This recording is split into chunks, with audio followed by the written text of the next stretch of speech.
District in the Connecticut General Assembly, sponsored by the League of Women Voters of Litchfield County.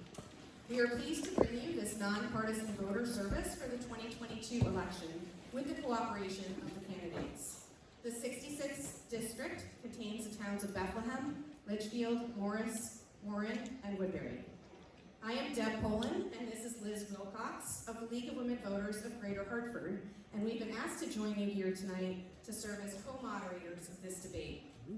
Before we go any further, I ask you all to stand as we recite together the Pledge of Allegiance.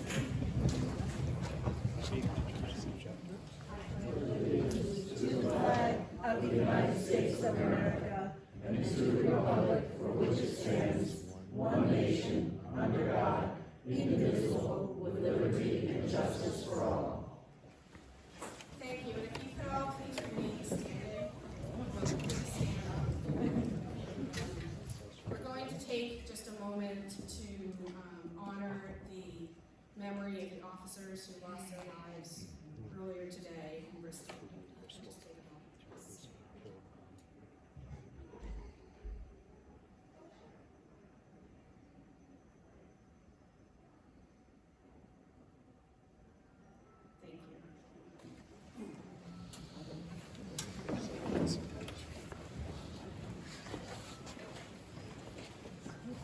And I will ask everyone to please silence your cell phones as I hear you going off there. For the debate this evening, each candidate will have 2 minutes to respond to each question. After the 2-minute responses, the candidates will have the option to rebut one time for 30 seconds each. Then we will move on to the next question. We'll rotate who answers each question first. The order for the first question is determined by lottery.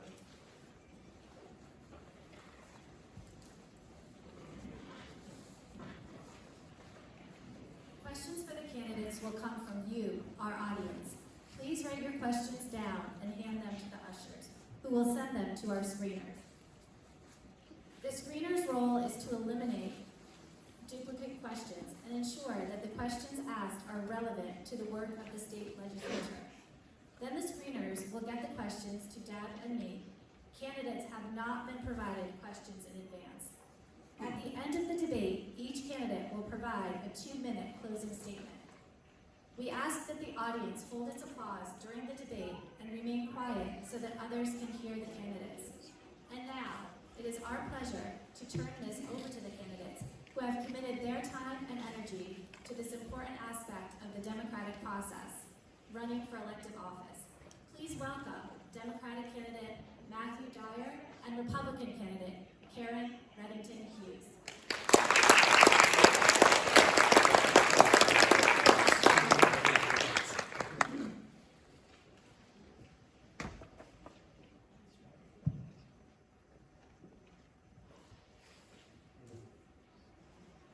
Okay, and Karen, since you won the coin toss, we're going to start with you. And the timers from the league are sitting in the front row, so just give a little wave so everyone knows where you are. Okay, we often hear about how poorly Connecticut's economy is doing. What are you going to do to address economic growth and development here and across the state?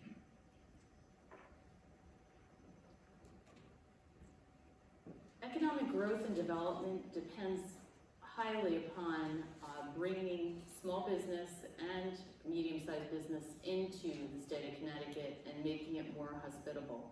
I think by decreasing some of the regulations that we have right now, I'm going to correct myself, not regulations, taxes that we have right now, to make it more affordable for businesses to choose Connecticut as a place to relocate and start a business, would definitely benefit them.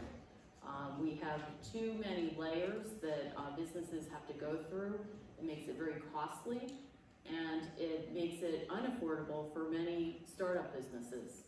I think that by doing this, we would not only have a better way of keeping them here, but we would also have people that would stay here after they retired, and this would really benefit our economy. Thank you. And Matt? Thank you. I think that one of the things that we've heard a lot lately is Connecticut not being on the right path. Connecticut's economy is not working the right way. And I think we need to take stock of where we are. Connecticut is, for the most part, doing a fairly good job of moving economically. What we've done over the last 2 years since COVID has been significant. Paying down the pension debt, things like that have been significant. I think we need to be very cautious with basically turning over and saying, we're still not doing enough, so let's now take everything we've done, throw it out, and start all over again. Connecticut is not a terribly unfriendly business environment. There are things that can be done. We can take steps to remove various regulations, potentially taxes that might be in place, as Karen indicated a moment ago. But I think we need to take stock of what we are doing. Training is something that we need to work on to bring workers here, and then we need to work on things like affordable housing to make sure that people can stay here when they choose to work here. If you need to be able to switch jobs up, let's say you go through 10 years and you don't like doing what you're doing anymore, it shouldn't be cost prohibitive, another $200,000 of student loans, in order to go from one industry to the other. We need to make that process more easily accessible to workers, and we need to make that process more easily streamlined so that people can switch up. We then need to find houses and housing stock so that they actually can live here, work here, and stay here from the time that they are first-time workers to the time that they are retirees, instead of having to make choices to leave Connecticut because you can't afford to be here on a fixed income, or you can't live in this part of Connecticut because as a first-time home buyer or a first-time worker, you simply can't afford it. Thank you. And Karen, would you like to rebut? I would disagree with how we dealt with COVID. I think that it was a learning curve for certain, but as a small business that was on the receiving end and being closed for 3 months, or shall I say forced to close for 3 months, while my competitors that were big box stores were allowed to be open, I still to this day wonder how they let the state be the arbiter of what is essential and what is not. So I think that we do need some revisions.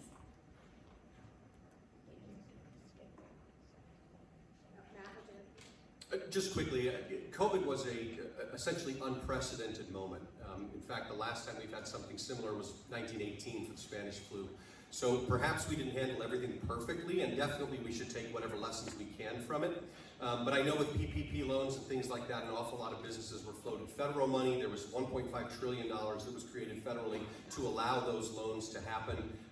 Perhaps it wasn't perfect, but I think we need to be careful with throwing the baby out with the bathwater.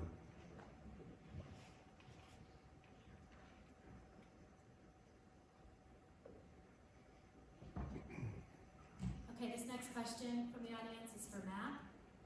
Inflation is nearly as high as it was 40 years ago. The cost of utilities, gas, groceries, and everyday expenses has risen. What do you propose to do about it? So yeah, inflation obviously has hit all of us, and our wallets are feeling it. We feel it every time we go to the pump, grocery store, utilities, absolutely. There are a couple of specific things I think that we can do here at the state level to address what's happening from an inflationary perspective. We've already done some of them, things like suspending the gas tax. Right now the gas tax is suspended, I believe, until December 1st. It's not something that is significant enough in terms of revenue for us not to suspend that permanently going forward. Second, what we can do also in terms of utilities is we can start making sure that the Public Utility Regulatory Agency, or PURA, is actually using its power to regulate to ensure that price increases are transparently held to be a result of some kind of problem, some kind of issue, some kind of cost or expense that's coming on the other side, rather than just a rubber stamp for whatever time the utility companies want to raise our rates. They need to be much more tightly involved in that. Finally, inflation is a global problem, and it's not something that's going to be easily solved. It's not something we can just wave a wand at and perhaps make things go away. We all have to be willing to, in some ways, recognize what those problems are. Groceries, things like that, with local farms, we can help with that by shopping at local farms and local markets. Those are all over the place up here in this corner of Connecticut. That will help some of those inflationary pressures, and it will contribute to our local economy as well. Karen? I would suggest extending the gas tax removal for another period of time, but also I'm concerned with the diesel tax and how that has affected us directly. Anybody who buys groceries, anyone who goes to a retail store, anyone who gets anything delivered by a truck, it has drastically affected us financially. I think that we need to do something about that. As far as the utilities are concerned, I think peeling away the DEEP and PURA is essential because we really are seeing crazy rates, and we are not going to find any equilibrium until we actually get a better read on that. Matt, for rebuttal? I would just note that we import basically all of our energy from out of state. We rely heavily on natural gas, we rely heavily on oil, and there might be an opportunity for us to find other ways to generate electricity here at home. I know here in Litchfield, there's been solar panels that have been put on local buildings like high school and the intermediate school. That's going to help offset our costs, and it's going to mean that we have less that we have to import from other places. And Karen? I would say I encourage anything that is going to be helpful, but also discourage that we are modeling things after California, which we are not. And that this is not a sustainable way of trying to handle it. Electric cars are not affordable for the majority of people, and to go and put on mandates and have things that are going to create havoc once they reach that date, I think is very detrimental.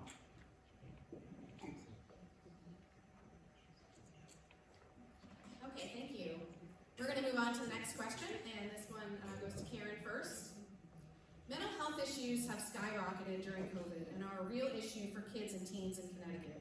What would you do to address this issue? I think that our mental health facilities have to be more available to the teens and also to the police, because throughout COVID, we've had a lot of very, very disturbing things, and I think that putting something in place so that we have better access for children in need, as well as better access for officers that want to seek help without retribution, that's very important to me. Thank you. Matt?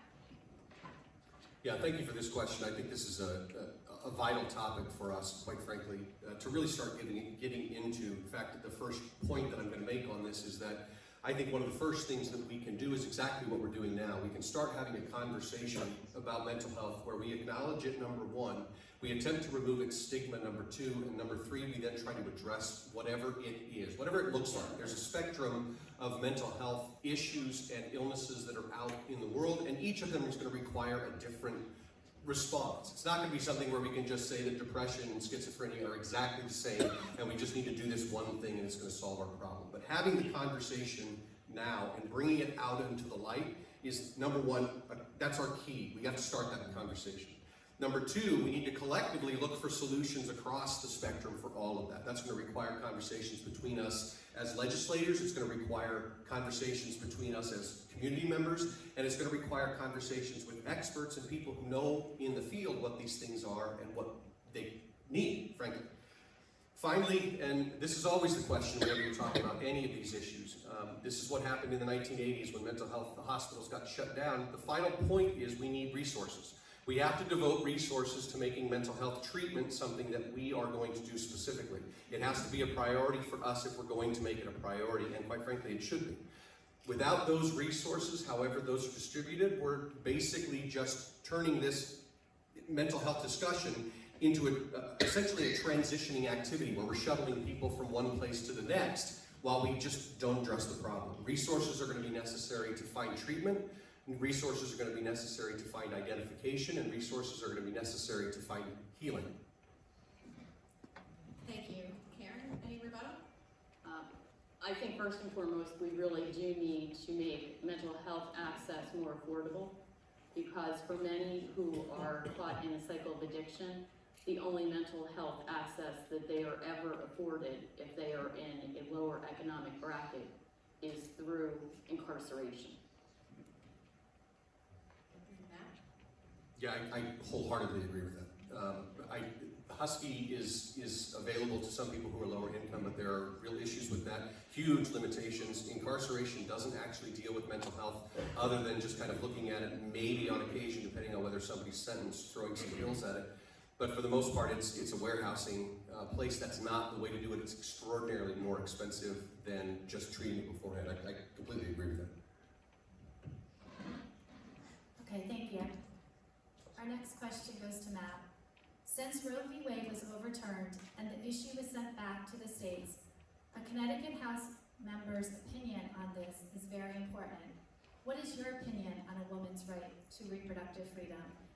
And do you think our current legislation is appropriate? So I don't know if anybody's seen my Facebook ads on this position.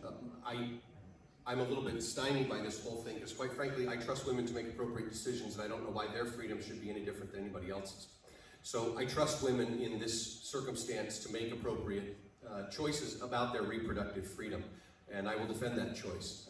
In that vein, no, I don't think that the codification that we have right now of Roe v. Wade in Connecticut is strong enough, because the moment that the powers change, if it's no longer a Democratic majority, if it becomes independent, if it becomes Republican, they have already signaled that this is something that's going to be overturned. And it just takes one piece of legislation to overturn it. 4 years ago in 2018, Connecticut's state Senate was split 18 to 18, and that's a target. This is a target. It was a target that was made nationwide, and it's now a target in the state. So frankly, I think that Connecticut needs to put a constitutional amendment in. Passing this as legislation, as a statute, is simply not protection enough for future generations, who would then have to overcome a much bigger burden if it was in the state constitution in order to change this. It indicates for us now that future generations, this is an important piece for us. This is a freedom that we are going to protect for the next couple or 3 or 4 generations until something changes. Karen? In the state of Connecticut, a woman is entitled by law to make her own choices, and that is secured by the policies that now exist. There are some things that I certainly am not in agreement with.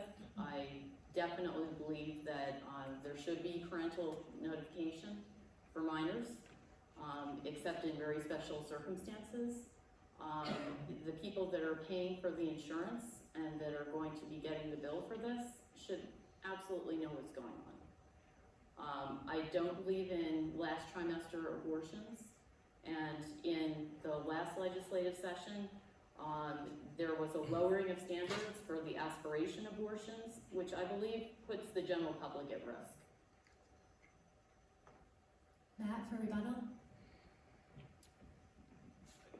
Just briefly, I'm not sure that there is anything, and I think that Dobbs showed us in June that there isn't really anything that's considered settled law anymore. There's not anything that's just so safe from attack that we need to be safe on it. So we need to show right now that we understand that safety needs to be as high as possible.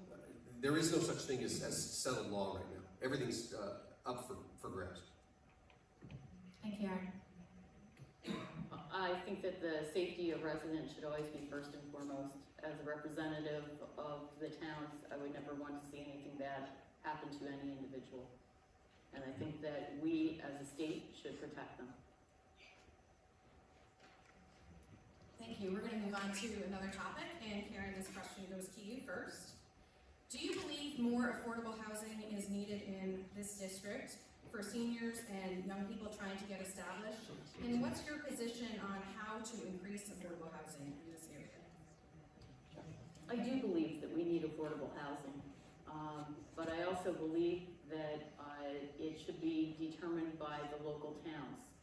I think that people move to a town because they desire the look, the feel, the vibe of that town. To have the state come and tell you what you need to do, I think is not going to so much work. I do have a problem with the way that things are written right now.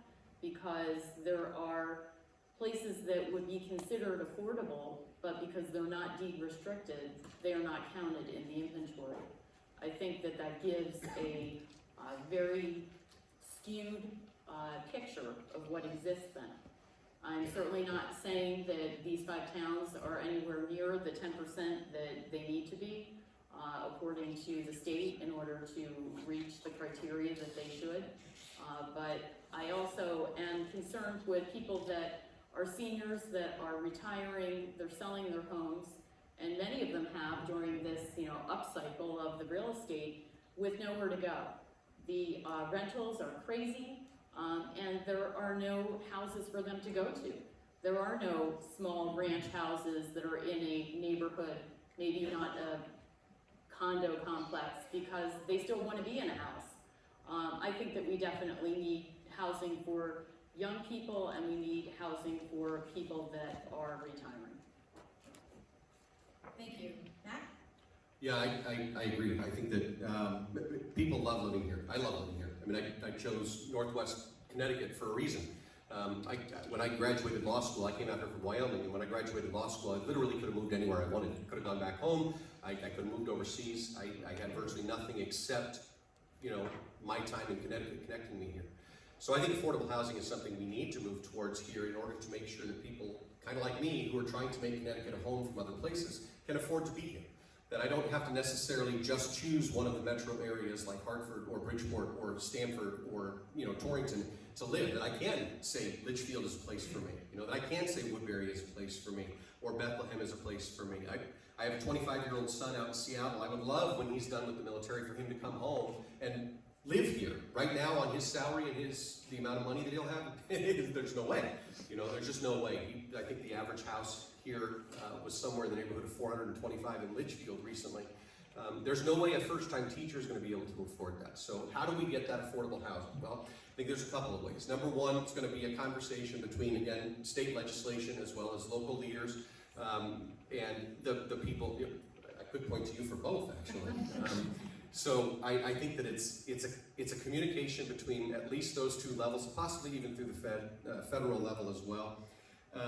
But one of the things that we can do is we can recognize that types of housing are not necessarily going to kill the character of the town. And we need to be willing to allow that change to happen. Number two, what we can do is we can start to incentivize developers to make housing instead of to make investments and investment properties for people who are like banks to come in and make Airbnbs and things that are local and temporary. And incentivize them to come in and make long-term housing. Thank you. Karen, do you wish to rebut? Sure. I think that there are ways in which we can retain the rural character of communities and also incorporate housing, and I see nothing wrong with trying to do both. And Matt? Yeah, no, that's right. I think that's spot on. Again, I've said this for a while on this. I don't know if I've told you this, Karen, throughout, but whenever you see an ad about Connecticut, for the most part, it's this corner of Connecticut, you know what I'm saying? Sometimes you'll see something where they fly over Mystic and they'll do that sort of thing, but rarely do they drop you in the middle of downtown Hartford right by the Capitol and use that as their selling point. This is the stuff that people think about when they think about Connecticut. It's our trees, it's our foliage, it's our time of season. Yeah, that was ironic. Okay, thank you. This question's for you, Matt. What do you think about our gun laws in Connecticut? Are there any changes you would make? So I will just start off by saying, again, I grew up out west, so I'm a pretty significant proponent of the Second Amendment. I think that they force you to say that by the time you're 8, growing up out there. So it's kind of a thing.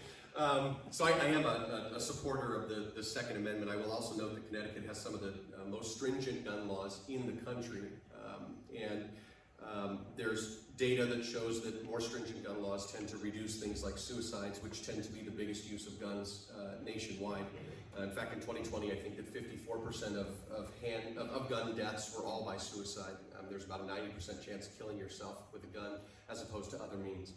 So I think our gun laws, for the most part, are fairly stringent right now. Now, The only way that I would try to potentially change them would be to make sure that we're lining up the law itself with the data that we see. That requires us to have data, and right now we don't have a ton of data on guns. There's some, but it's mostly a self-reported or a choice report.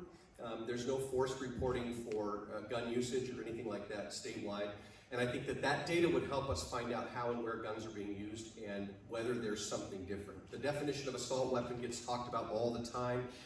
It's kind of an arbitrary decision. We need to see whether those things are making laws more problematic for certain communities, whether they're making them easier, or whether they're actually doing what we think they should do.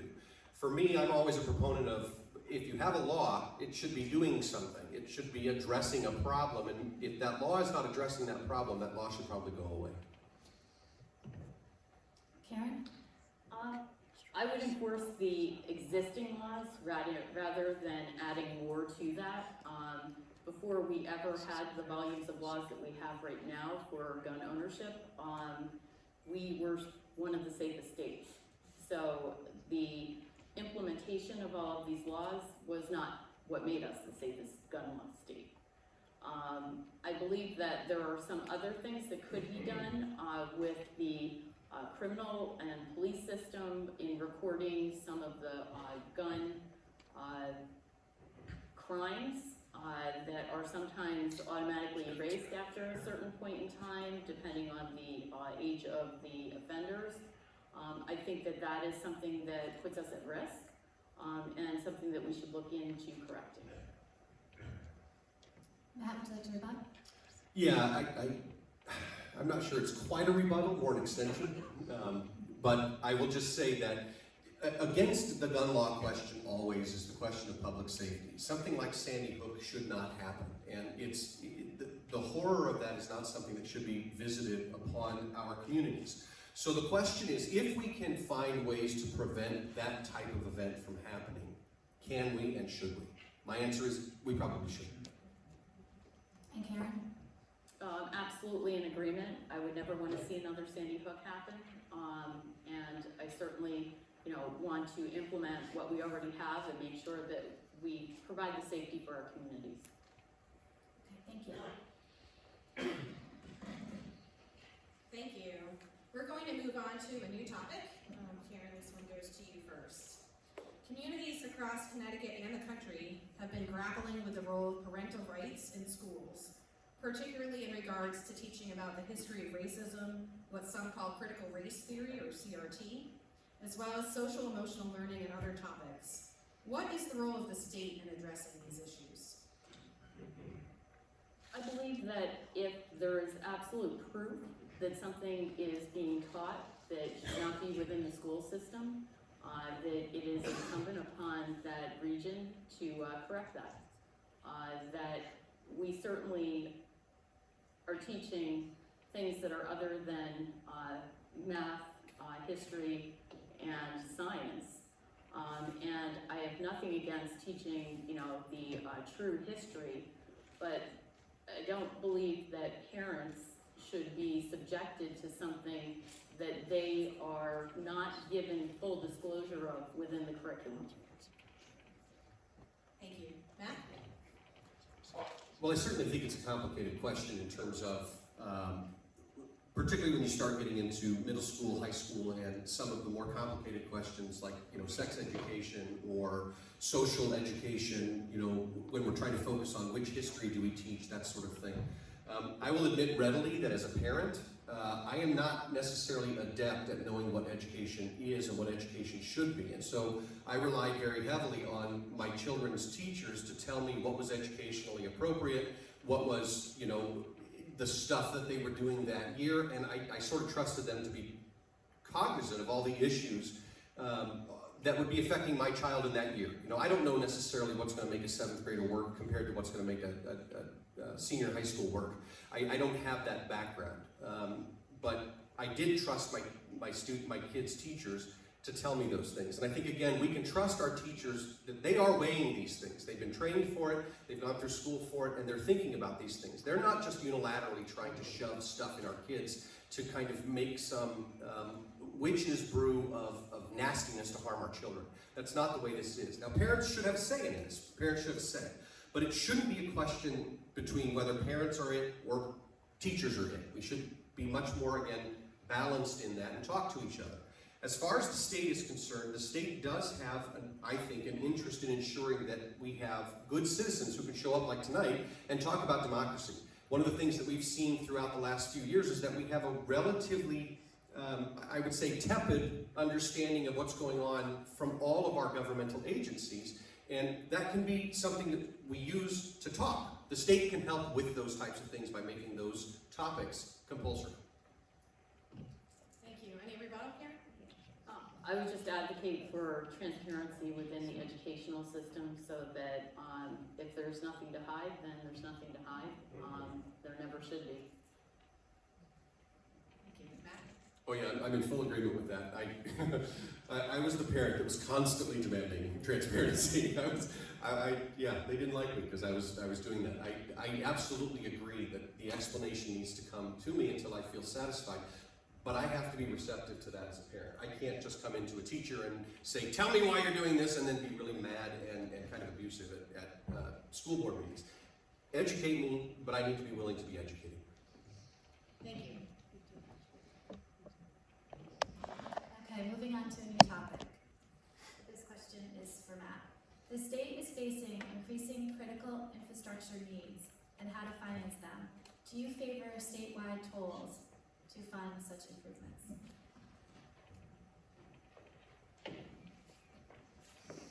So as a general rule, I'm in favor of tolls because they're a use tax. They basically land on the people who are using things the most. Now, in terms of what that looks like, as one person put it today, the devil is always in the details. So initially, a couple of years ago, there was a proposal to only toll trucks that were coming through in various ways. Now, whether that's workable or not is a question that's up in the air.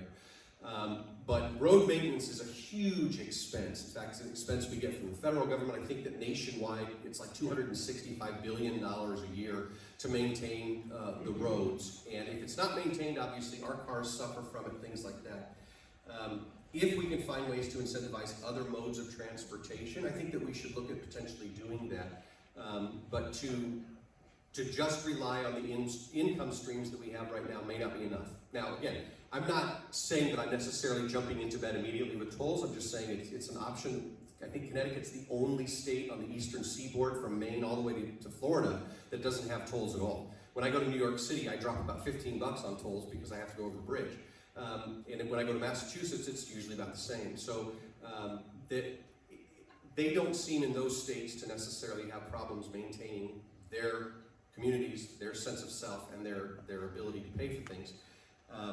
I'm not sure we would either. It definitely would be a cost, and in an inflationary period, I think that it's probably not the most savvy political move to make, but we should probably just at least leave it on the table to consider. Karen? I'm not in favor of tolls. I think that it penalizes the person who is commuting from Connecticut to another area, and that it would be very deleterious for people that were doing that. I don't believe that tolls are the only way to fund roadways. I think that there are other options that we have not looked into, and I really think that this is not going to be a good thing. We are headed towards a recession, and to go and layer that upon layers of other things with the diesel tax and the tax on the gas that may be coming back, I mean, this is just going to be horrible. I mean, we have people at this point that are out on the street going into homeless shelters because of the problems that they've had with the rentals. Finally, the people that own the commercial rentals, that have apartments, that has ended, and the people that are in there are now out on the street. I mean, people didn't understand during COVID that deferring something means that you're going to have to pay it all up front. It's like a balloon payment. If they didn't have their payments in the beginning, they certainly weren't going to have them in the end. And now we have more in the homeless shelters than you can imagine. Matt, would you like to rebut? But just to say that I'm more than happy to listen to any other options that may exist in terms of infrastructure building. Again, the federal infrastructure bill is going to, in some ways, pull that conversation in a different direction. And a lot of the infrastructure that we're going to deal with statewide is going to be dealt with through federal funds. I'm always willing to look at other options. The option that we have, if we don't want to do that, is to basically start saying that we are going to cut services and we're no longer going to maintain roads statewide. And Karen? I have no rebuttal. Thank you. Okay, thank you. Sticking with infrastructure for a moment, to you first, Karen. How would you work to bring better cell service and stable, reliable, fast broadband service to every household in the 66th district?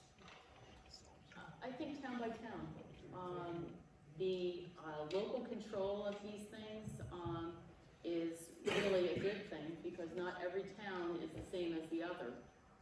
So I think connecting with places like Northwest Connect and having a private-public partnership within the town itself is really the way to go, because otherwise the expense of this is going to be too much for any one individual to bear.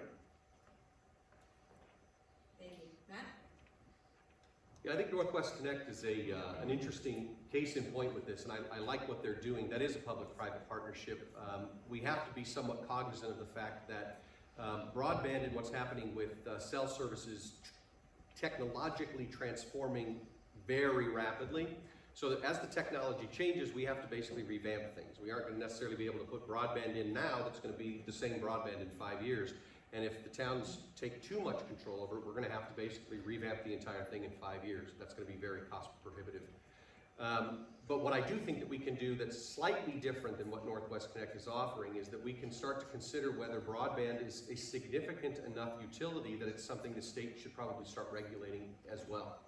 And or at least regionally, we can start regulating how this works, because these costs are the things that in many ways are going to drive the next generation of workers. If we're going to have remote work, which seems to be on the horizon now for a lot of businesses in various places, that's going to be our future. We're going to have to make sure that people have access to broadband, or they just simply won't come to Connecticut. They will stay in New York. They will go back down to the South, wherever they were. They will go to California. We talked to a gentleman in Morris recently who works for Hollywood doing sound design, sound maintenance, all sorts of audio-related work, mixing, mastering, all that sort of stuff. And he basically can't work at home. He has to commute essentially to California because of the fact that the broadband and the cell service is not good enough in Morris for him to be here. He would love to do it. He's a volunteer fireman and would love to stick around in the area if we had access to these utilities. Thank you. And Karen, before you begin your rebuttal, can I ask you to remove your lapel mic and just hold that by your mouth? I'm getting to know that some people are having trouble. Sure. Thank you. And a 30-second rebuttal if you'd like. Sure. I think in the meantime that there are other ways in which we can try to serve the communities by encouraging office space that is shared and places that they can actually go so that it's attractive for people to stay in these areas. They may be home officing and having some trouble, but if these other facilities were available to them, I think that it would make a huge difference. Yeah, I like the idea. Can you hear me now? Sorry about that. I like the idea of shared office spaces too. I'm not sure that's going to be completely a solution for everybody, particularly when you're dealing with certain things that have either trademark or copyright or intellectual property considerations. To worry about trade secrets. I know a lot of guys who work in the video gaming industry, and they quite literally have to leave everything in the office. So it's not going to work for everybody, but I do think it's something that we can use to try to offset some of the edges. Okay, thank you. So turning the conversation to the environment, Matt, this question's for you. An audience member asked, climate change, what should be done?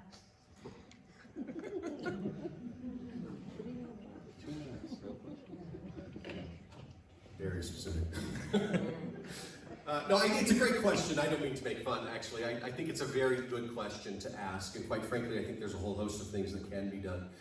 We've already talked about some of them in terms of how we need to deal with our electric generation issues. I think we need to really start working to move away from natural gas, oil, and coal as our fire plants for everything. We import all of our energy, for the most part, up from other places based on natural gas, oil, and coal.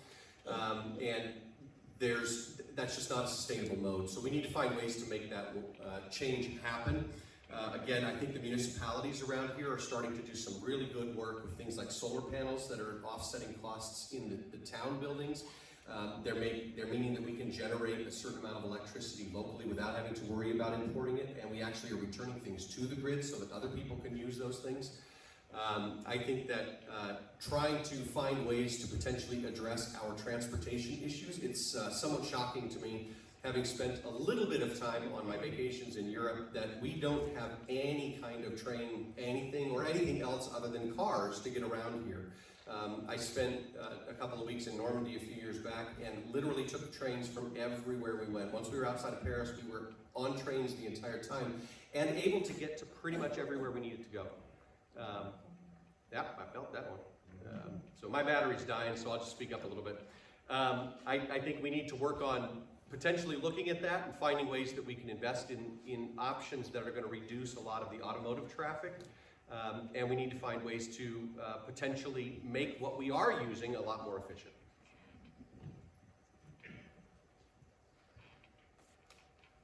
Matt, is your mic not working at all? Oh, it comes and goes. You know what, if it's not working for the next question, if you guys could share that mic. No worries. Okay, so Karen? I believe that we can incrementally do things that will benefit the communities as far as climate is concerned. But I think we also have to be very careful at the ways we go about it. The solar panels and creating things that are not sustainable as far as the cost is concerned is really not going to net us what we're looking for. Many with the solar panels, people will put them on their houses. They have $20,000 batteries associated with them. They put a lien against the house. The homeowner doesn't know this. I mean, it can be a real mess. So while I absolutely agree that we need to do something in the right direction, I think that we have to do it thoughtfully. And I also think that when you're looking at other town type of things that are major problems that are coming forward, you're also looking at the transfer stations and how we're going to remove the rubbish and how we're going to facilitate all of that, because at this point Mira is no longer, and you have tremendous costs that are going to be associated with it. Matt, would you like to rebut? Yeah, I think that just like any major technological, let me try that, thank you. It doesn't like listening to me. Just like any major technological shift that's happened in history, there are going to be bumps along the road, and there's definitely going to be transformation shifts, but we don't really have time to think about incrementalism right now. We have to start implementing some things on a very broad base, or we're going to run into some real problems down the road. So quite frankly, I think that there are a lot of things that we definitely need to work out, and ultimately that's what we would be doing in the legislature, is trying to find ways to work them out with the pros. And Karen? I agree. I just don't want to base what we're doing here in Connecticut on something that doesn't work in California. Okay, thank you. All right, we're going to move on to healthcare, and we have a variety of different questions. I'm going to try to mush together into one mega question.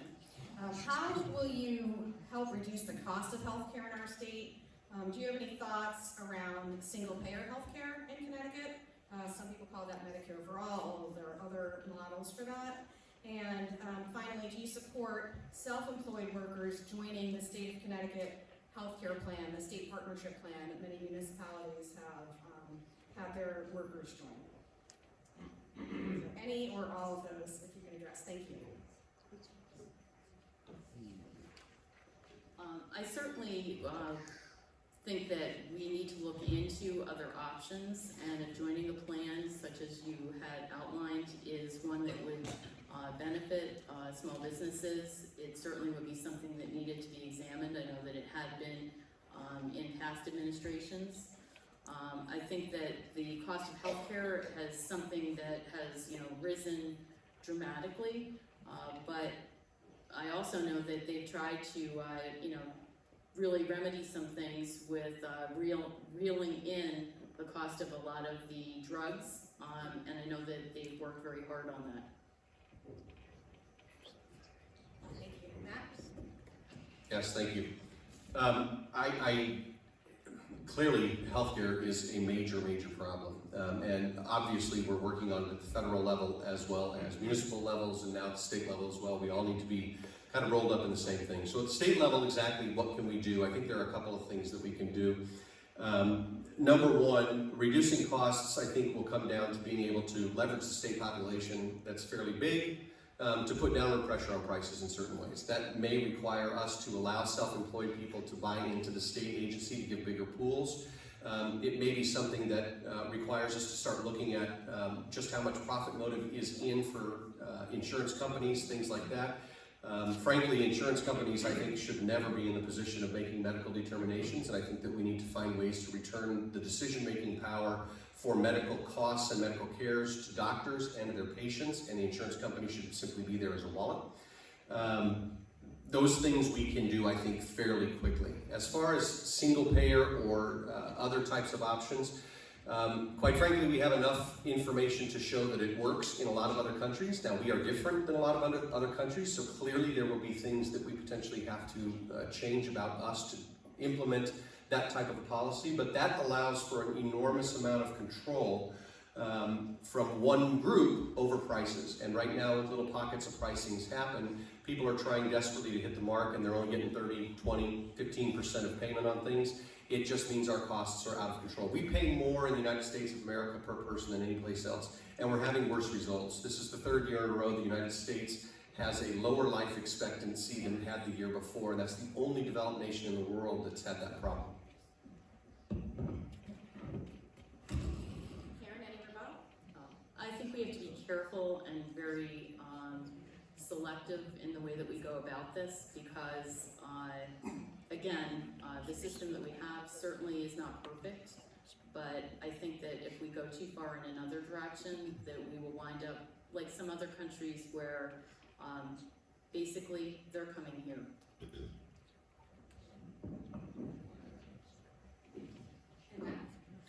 Just quickly, I think something like 22-23% of healthcare costs in the United States of America are administrative costs for insurance companies and the like. Built into that is the profit that they have. That's an enormous overhead. I think in most other countries it's about 2 to 3%, largely because they don't have the same kind of insurance options. So I do think that there's something in there that we can look to see examples of how this is working. We need healthcare coverage that's affordable, it's accessible, it's understandable, and it's ours.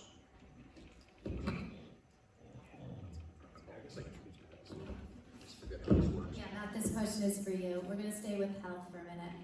Do you have any specific ideas to address the opioid crisis in Connecticut?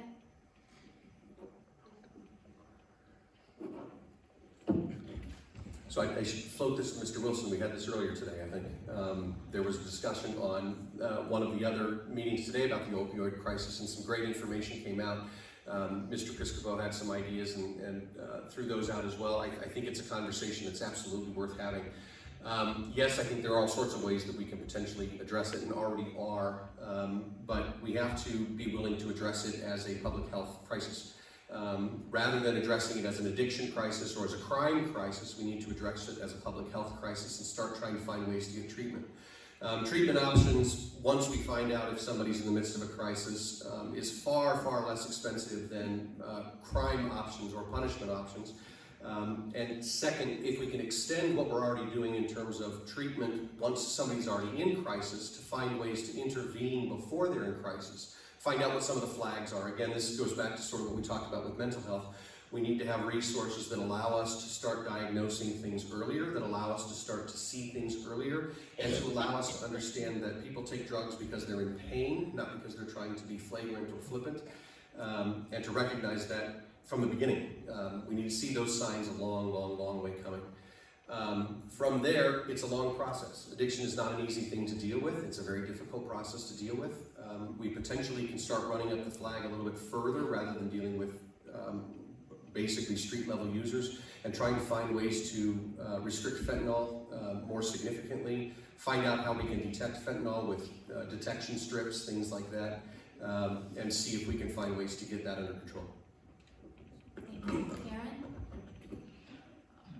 I think that the abuse of drugs absolutely needs to be dealt with, but I think it's more symptomatic of the hole that we have in our mental health, or the ability for those to access mental health help.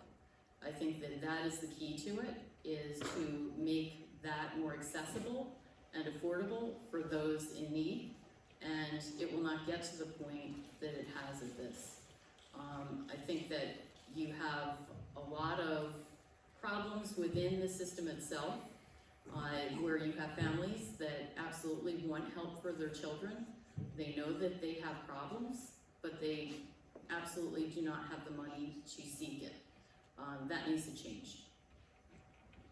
Matt, do you have a rebuttal? Well, no, I would agree, and I just would add one piece to that. Unfortunately, one of the ways that we do have to address this is our, again, health insurance industry, and health insurers are driving how long people can be in treatment.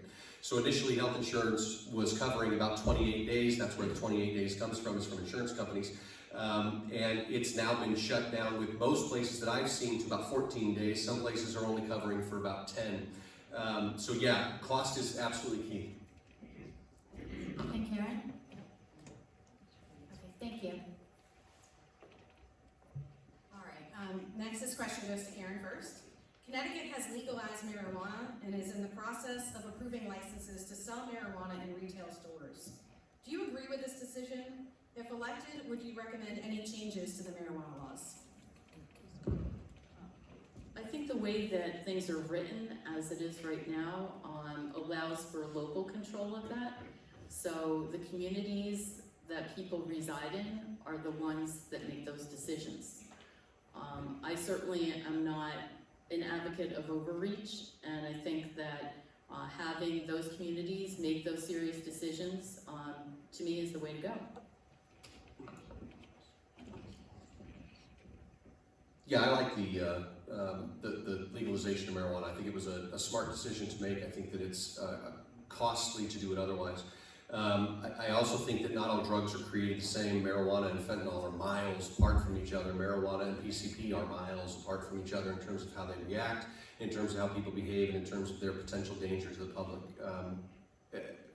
I used to joke when I was with the public defender's office that I would represent somebody who was high on marijuana 3 times faster than I would somebody who was an alcoholic, because alcohol makes you violent.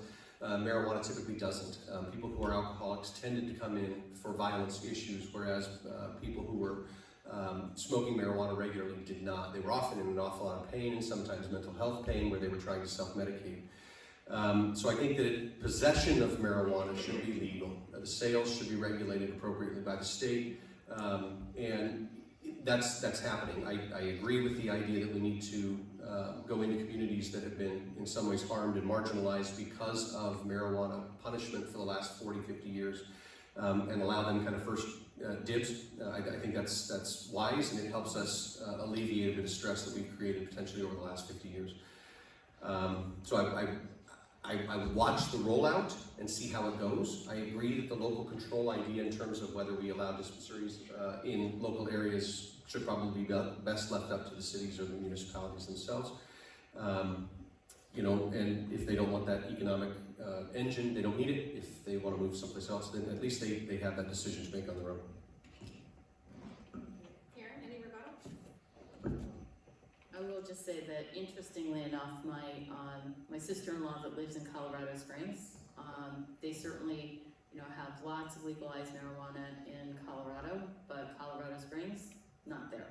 So the trendy little town next to them does, but the people that are living in their area have chosen not to, and really some of their reasoning behind that does have to do with accessibility to children that are underage. It becomes just like smoking cigarettes, and I think that there are definitely some obstacles that are in the way. Yeah, again, these things need to be dealt with and worked out. I don't think any of these are prohibitive, and quite frankly, Connecticut's a small enough state that if Litchfield decides not to host one, or if Woodbury decides not to have one, or Bethlehem, Warren, or Morris, and any of the other towns in the 66 decide not to have one, Torrington's not that far.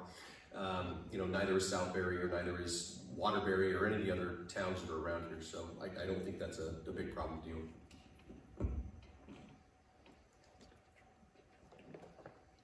So before I ask Matt his next question, a question came in from one of the younger members of our audience that I think really needs to be answered.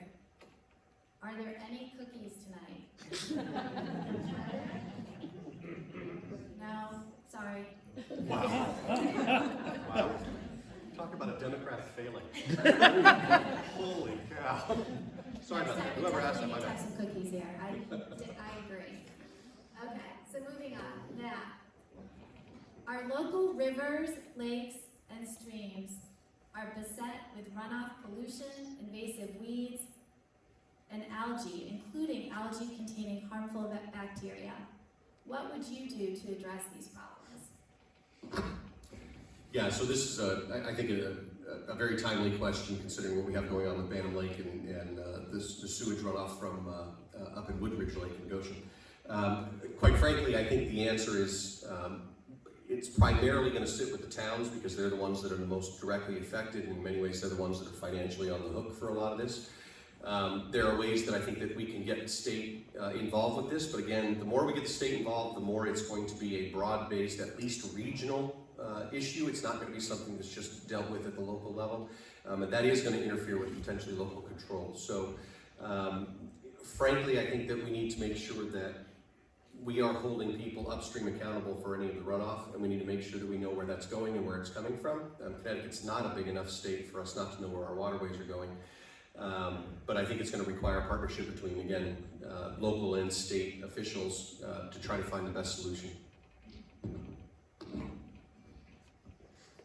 I would encourage every town to look very closely at their inland wetlands and to look at who is on that board or commission because they are invaluable. And I think that these people are the ones that will find, the problems before anybody else does. And I really find that, that's a great thing because the people within the towns themselves are oftentimes the best people to police them.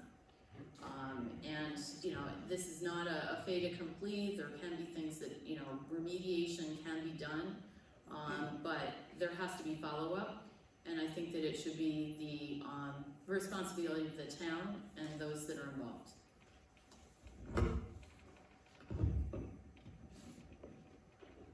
I don't think I have No rebuttal? any. No. Okay, thank you. What's my question next? What's yours? I'll get this by the end of the night. Okay, this question is around crime. What is your plan to address crime in Connecticut? Are there any changes that you would propose to our statutes around either property or violent crime in our state? I think that we do have to deal with the youth and criminals that are underage in different ways than we have been in the past because we are basically creating scenarios where they will not be held accountable for what they've done and they will go and commit the same crime yet again. So I really think that as far as people that have been victims of crime, that they, oftentimes are re-victimized. I think that they definitely, the state needs to do something about that. As far as the crime in general, we have a relatively safe state, but there are pockets of crime that have risen. And carjackings, catalytic converter theft, these are things that are on the front pages. They're trying to deal with them. They're trying to make it basically almost impossible to sell a catalytic converter, so that maybe it doesn't really have that value, so they're hoping that people won't go and steal them. But I think that we have to really we've got to get hard and tight on the crime, because otherwise we're just going to see more of it. So we've been hard and tight on crime for about 50 years, and to a certain extent there are all sorts of studies out there that show that being hard and tight doesn't necessarily help. Now, I will say that in that same time frame, due to a whole host of other reasons, crime has dropped fairly precipitously. In fact, there was a recent release by the state police in Connecticut that showed that from 2010 to 2020, crime in Connecticut as a general trend had fallen about 40%. It wasn't even a small number. I think it was 43%. The big blip in there was in car thefts during 2020, but in 2021, car thefts went down below what they were in 2019. So COVID was itself in some ways an anomaly, and the problem in some ways with potentially transforming criminal statutes and making things more criminal, making them more penalties, pulling any kind of discretion away from judges for sentencing, etc., is that number one, it almost never works, and number two, it's almost always reactive. So trying to essentially legislate to one point in time as opposed to legislating according to trends tends to result in bad legislation.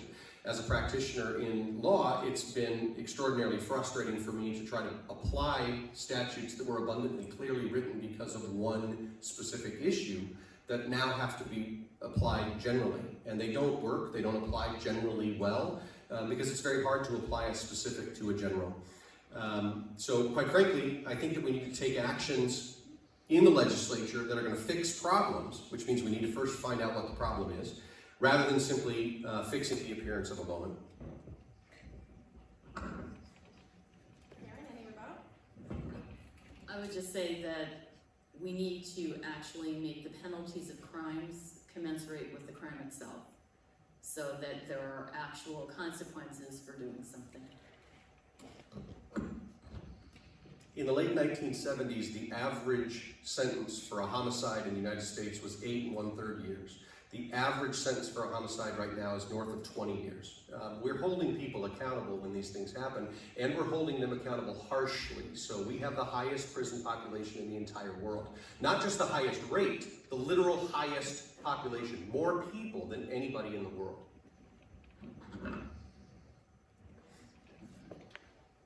Okay, thank you. Combined a few questions in this vein from the audience. This is to you, Matt. How do you plan to increase contact and cooperation between the parties to get things done for your district?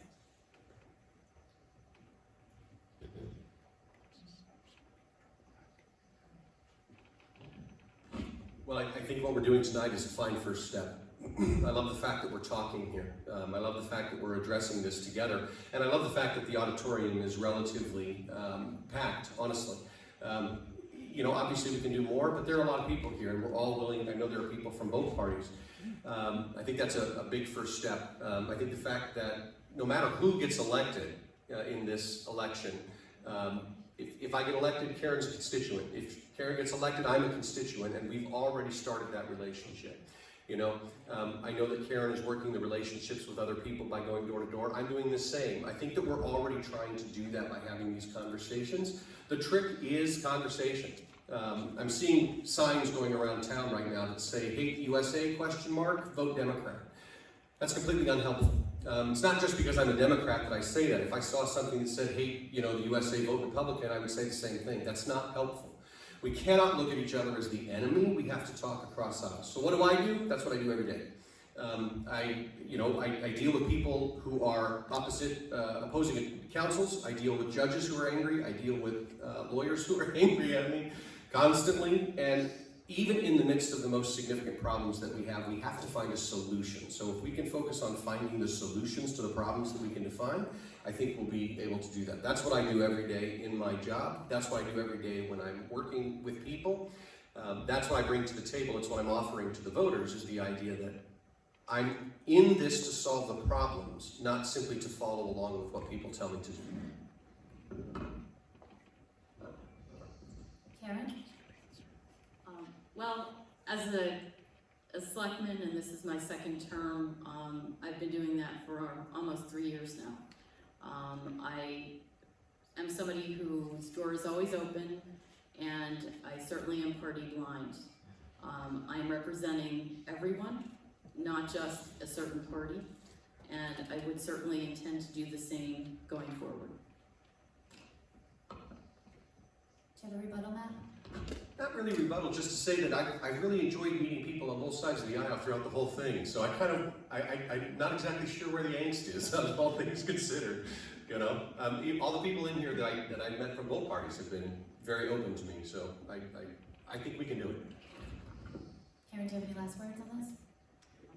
Okay, thank you. Okay, to Karen first. What is your public service history within the 66th district, or just the town in which you live? And how will that, along with your current job and other experience, prepare you to represent this district in the state? I'm a small business owner of 18 years. I founded the Chamber of Commerce 3 years ago for our town.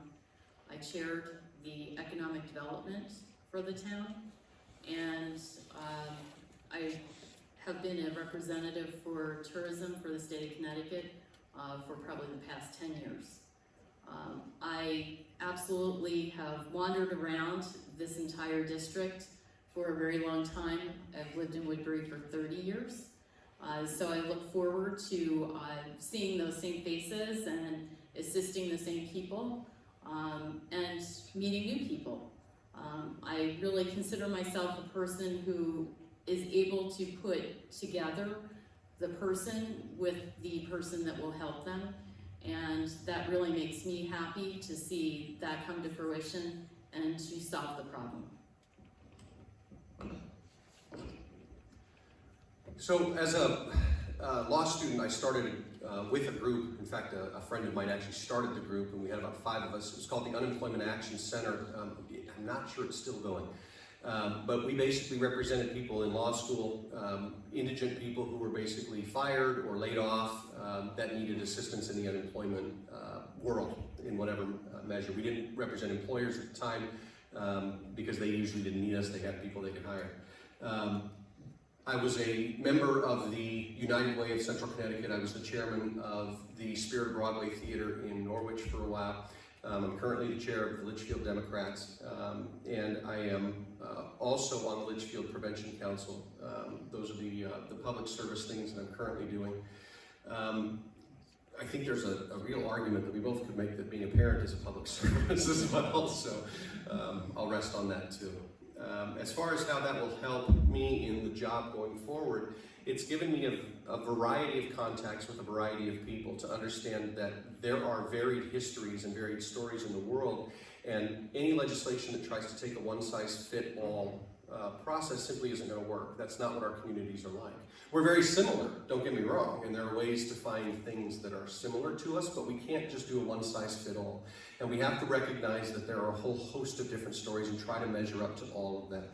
We also have to communicate, and that's a key that I've learned a long time ago. You have to be willing to communicate to people who aren't necessarily in your shoes, who have never heard the things that you've heard, who've never done the things that you've done. And you have to have a way to talk to them, to understand them, to listen to them, and then to ultimately get them to understand what you're talking about, particularly when you're talking about legislation. Some of this stuff is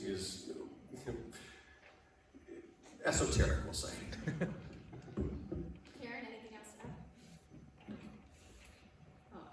I think that the experience that I've had with the town that I live in, as well as a broader base, having actually been a founder of the Connecticut Summer Opera Foundation, I think that these all are part and parcel of, what makes the well-rounded version of myself able to reach out there and touch a lot of different people.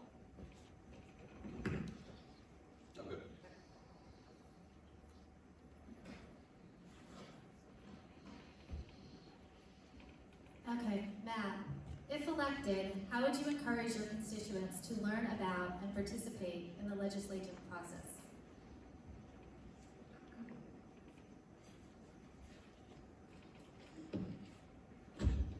Yeah, so I think this ties in neatly to the question we just had. Quite frankly, part of what I'm running for is because I think that legislation is something that everybody needs to be involved in. Legislation doesn't work unless we're all involved in it. So I would encourage people to come up to the Capitol if they wanted to witness what was going on. I would encourage people to watch any of the hearings. I would encourage people to ask me questions. I would try to make myself as accessible as much as possible to local groups like schools, education fairs, things like that, so that I could explain what's happening in the process, what basically the sausage is being made like, and find ways to discuss that with anyone, not just high school students or middle school students or the typical places where we look and say, at this age you should be learning it, but anybody who wants to do it.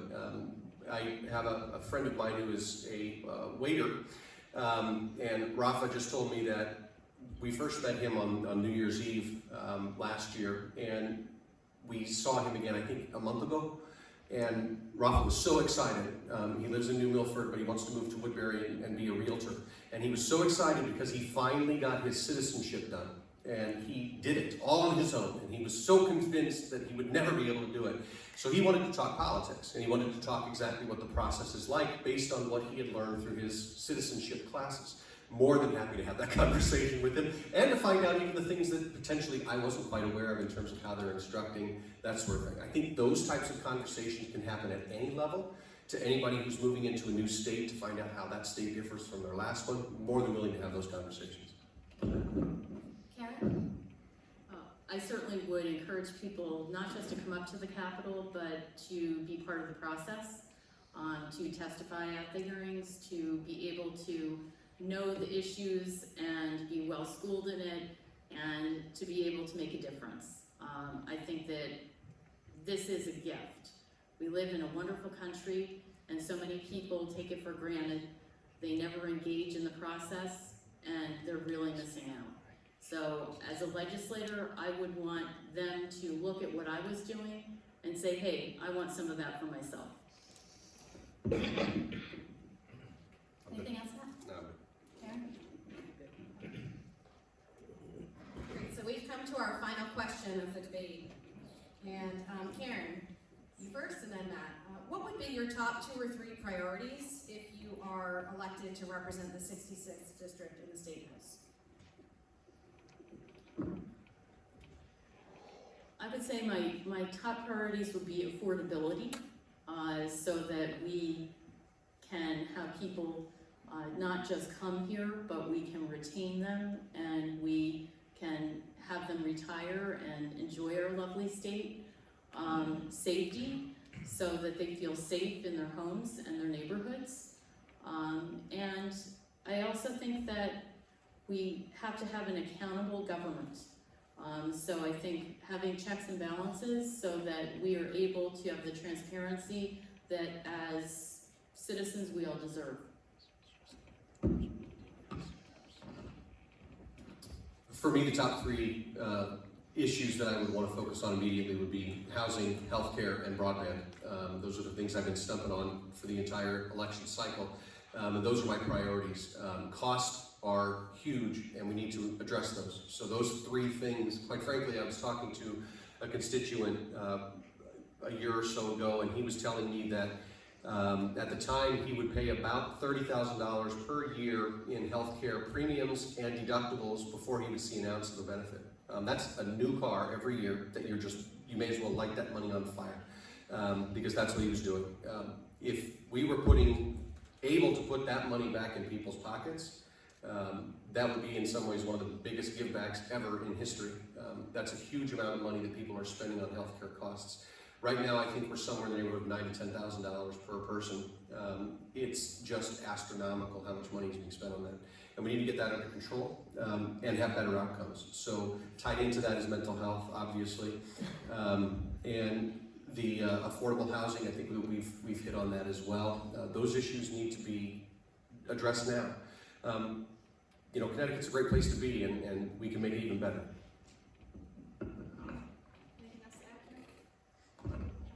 I would just like to revisit the affordable aspect of Connecticut as you're at the gas pump and you're paying for your oil this year. These are all things that we really do need to seriously look at. and also funding the programs that are going to be assistance programs for those who will be in dire need. Yeah, gas prices are a worldwide issue. It's not just the United States, it's a worldwide issue. It's not as if I can run out to South Carolina and somehow have a magical gas change. It's going to be expensive no matter what. So inflation is a complicated worldwide issue. But I think we're holding Connecticut to a different standard in some ways if we think that somehow we can solve that. Connecticut does have issues with that. 25-cent gas tax we could do away with, but we're not going to be able to escape that by going to someplace else.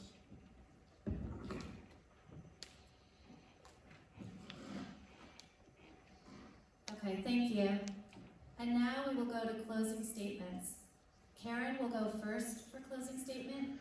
Each candidate will have 2 minutes. So ask our lead timers to get ready for that. Karen? I would like to close by saying my grandfather was an immigrant that came over here from Ireland. He was a person who just wanted to be recognized as a person. He grew up in an orphanage from the time he was 2 years old, and all that he ever wanted was for people to treat him with the dignity and respect that he deserved. As the state representative, that is what I want to bring to the district, the ability for those who want to contact me and have problems that they need solved to be treated with that dignity and that respect. When I started running for this seat 2 years ago, one of the first things I would say to people is that I'm running because, there are problems that we see around us. Stop signs don't work, traffic issues in Litchfield and Woodbury, stuff that we need to address that's happening around us. But Connecticut is a great place to live. And as I go around talking to people in the 5 towns for this district, I hear a lot that Connecticut is a great place to live. People want to be in these areas. They've chosen to be in the areas. Part of the reason that our housing prices are as sky high as they are is because there's a lot of people wanting to be in this area to pay for a house up in this area. That's where people want to be. So I think that instead of just kind of bad-mouthing everything where we are in terms of prices and costs and things like that, those are problems that we need to solve, and we can solve them. My job is to build on the trajectory that we've been seeing for the last couple of years economically, where we paid down our pension debt, where we got a better bond rating, where we passed things like the Family Medical Leave Act that's going to allow workers to potentially take some time off if they're ill. It allows them to basically continue to afford to be here. We got work to do, no question about it. But we're moving up. When my son was in 9th grade, he was basically a C student. Everybody was like, oh my God, he's a C student. In 10th grade, he was about a B+ student. In 11th grade, he was roughly about an A-, and in 12th grade, he was an A student. He got through that, and because of that trajectory, people like Boston University and Brown University recognized what that trajectory meant. It meant the trajectory of improvement, and that's what we're doing here. We need to keep moving in that direction, or we need to solve the problems together so that the next generation can keep saying things like I'm saying, that we love Connecticut and we love to be here. So thank you to the candidates for participating in this exchange of ideas this evening to help educate the residents of the 66th district. And thank you to the lead timers, to the screeners, to Amogo High School, and to all of you for coming out tonight. Good night, and please remember to vote in the election on November 8th.